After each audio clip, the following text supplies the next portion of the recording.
Welcome back, folks. Thank you so much for tuning in. I super appreciate it. DuckTales is one of those great TV shows that I watched as a kid and I didn't stop watching. It was one of the best TV shows that I ever had. A catchy as fetch theme song, and the animations were just bright and perfect. And also the voice acting was really hilarious as well. But also shortly came the TV show, came also video games, which are holy as fetch expensive. But after 2 decades with the NES games, Capcom decided to team up with WayForward to produce another game in the series, which was just going back to the first game. And this was DuckTales Remastered. I remember playing this game quite a bit. I didn't really follow it at first, and my sister got me a Nintendo Points gift card, which allowed me to actually be able to play the game. And when I played it, I couldn't put it down. But is DuckTales really all that fun? Let's find out now. Here's the intro.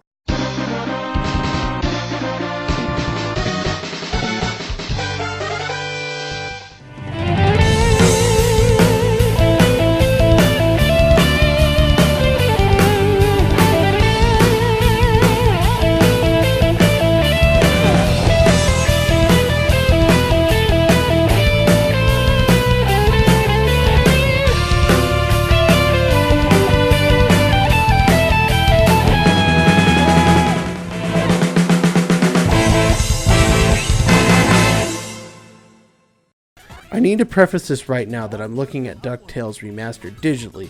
However, I am sorry to say that you will not be able to get the game this way, as the game was taken off of digital stores. So if you want to try the game, you're going to need to get a physical release.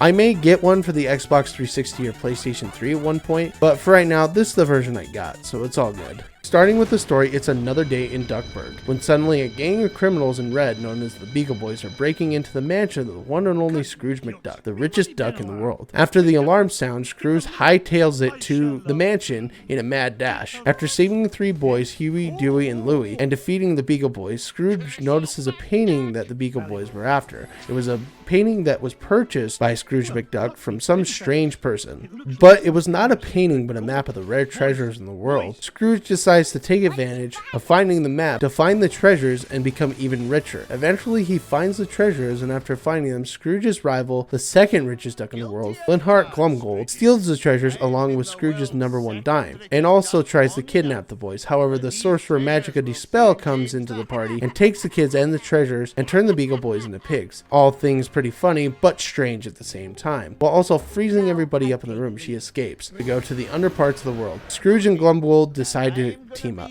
When Glumgold and Scrooge meet up, they find she's using the treasures to awaken Dracula Duck so she can take over the world. Scrooge foils her plans, and also Glumgold was on it as well, and Magica Dispel causes the cave to erupt in lava. While still after the #1 dime, both of them climb to the top where Scrooge barely makes it and gets the #1 dime. Scrooge then proceeds to barely make it out of the volcano alive, and they make it back home to Duckburg safe and sound. They make it out with Glumgold losing the #1 dime and the Beagle Boys and them being arrested.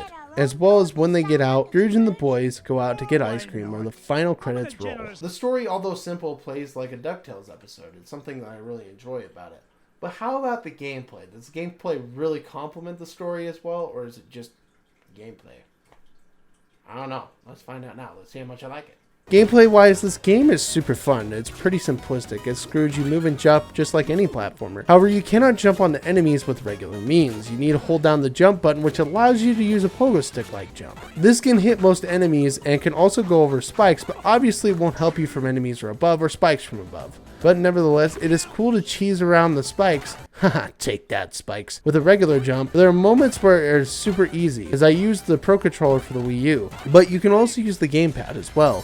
Both ways are easy with the controls because they're not complex at all. Graphically speaking, this game looks amazing. Honestly, the sprites are very good looking, and the other sprites around the sprites look great as well. And no level is dull. Every level has a great color scheme that really complements the level's atmosphere. Now to the sound of the game, which is not that great. I mean, I can appreciate appreciate that they got the same actors from the TV show, but Scrooge never stops talking. It is so dumb. And in fact, the cutscenes really interrupt the gameplay, which is really annoying to me. The game should focus more on the gameplay and not its story. But the music in this game is incredible. Holy cow. This game took a huge step in the right direction. The music is so good and completely atmospheric. The best track in this game has to be The Moon. I don't think I've heard music quite like this before, but I love this music. It is freaking amazing. DuckTales Remastered is a really fun game, and I'm sure anyone who plays this will get some value out of it. This game is something I really enjoy, and I love how good the game actually was. It was really surprising to me. And keep in mind, I really didn't follow this game that much, and I was really glad of what I got out of it. If you have an Xbox 360, PlayStation 3, or Wii U, definitely give this one a try. It's really fun. Thank you all for watching, and I'll see you in the next episode.